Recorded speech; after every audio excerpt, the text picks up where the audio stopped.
Hello friends, good morning. তো সকালবেলা সমস্ত কাজ বাজ করে তোমাদের সামনে চলে গেলাম। আমি উঠেছি 6:30টার দিকে। আমার হাজব্যান্ড এখনও ঘুমাচ্ছে, ও উঠে পড়বে একটু পরে। উঠে ও দোকানে চলে যাবে।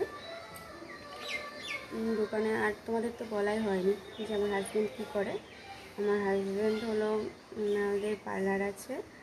আমাদের এই জায়গাটার নাম হলো নিমতলা বাজারে আমাদের পার্লার আছে।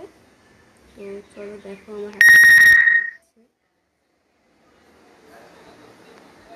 আর এই যে এটা আমার চা। ও কালকে ভিডিও করেছে আমার সাথে, কিন্তু ও ছাড়তে পারছে না, এডিটিং করা হয়নি তো তাই জন্য। এই যে আমার হাজব্যান্ড।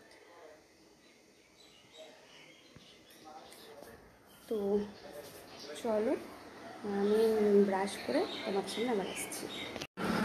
তো আবার চলে এলাম, সব কাজকর্ম গুছিয়ে স্নান টান করে পুজো দিয়ে আসলাম। এখন বাজে 12:30। তো এখানে মানে রোদও আছে আবার মেঘও হয়েছে। ঠিক আছে, মানে রোদও আছে আবার মেঘও আছে, হয়তো বৃষ্টি আসতে পারে। ঠিক আছে, হয়তো বৃষ্টি আসবে। তো আজকে তোমাদের সাথে আমি কিছু কথা শেয়ার করতে আসলাম। কথাটি হলো যে আমার ফ্যামিলি সম্বন্ধে, যে তোমরা তো কেউ জানো না আমার ফ্যামিলিতে কে কে আছে। তো সেটাই বলতে আসলাম। আমার ফ্যামিলিতে আমার শ্বশুর, শাশুড়ি, ভাসুর, যা, তাদের একটা ছেলে আছে। আমি আর আমার হাজব্যান্ড আছি। আর আমার শ্বশুর বাইরে থাকে, বিদেশে, মালয়েশিয়া। আমার ভাসুর অটো চালায়, নিজস্ব অটো আছে, লাইনে চালায়। আর আমার হাজব্যান্ড তো বললাম পার্লার আছে।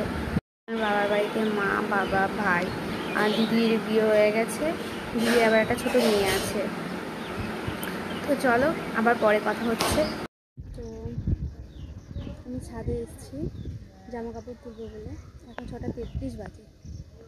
তো এখানে একটু দাঁড়িয়েছিলাম, সামনের মাঠ থেকে খুব সুন্দর হাওয়া আসছিলো, মানে একটু সন্ধে সন্ধে ভাব, তাই জন্য ফেসটা পরিষ্কার আসছে না।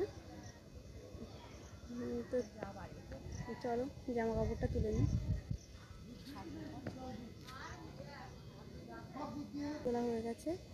এটা আমার যা, ওর বৌদির সাথেও কথা বলছে। তো চলো বেশি বড় করবো না।